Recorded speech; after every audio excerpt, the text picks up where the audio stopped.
There was a pastor and a priest, and they were standing by the side of a very curvy road. And the priest was holding up a sign that said, "The end is near!" Exclamation point. The pastor was holding up a sign that said, "Turn back before it's too late!" Two exclamation points.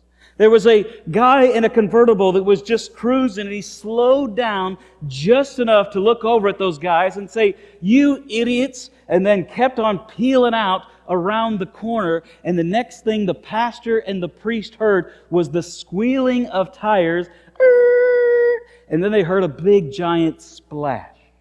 To which the pastor then looked at the priest and said, "Maybe we should change our sign to say 'Bridge is out.'"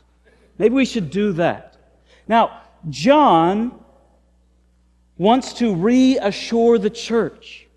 You see, because the church has been hearing about the end is near, the end is coming. There's going to be a day of judgment for every single person, and they had some anxiety about that.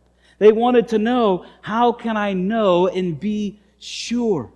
And so John, knowing that there was people that were being persecuted during these times, that were losing their lives, and while the church is spreading like wildfire, so are false teachings.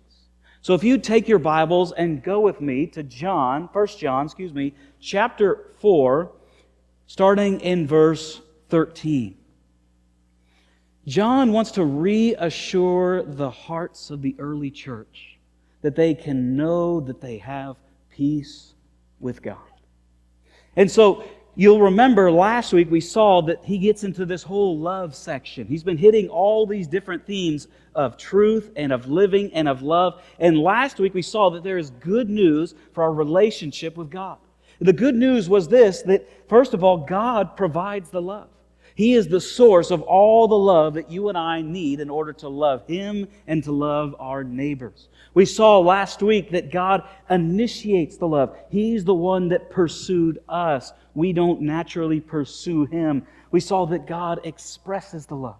He demonstrated it by sending His Son, Jesus, to die on the cross for us. And then finally, God completes the love. He perfects the love, that when we go out and live it out, then it is come full circle on the intention. I said these words, the love of God is always meant to be shared with other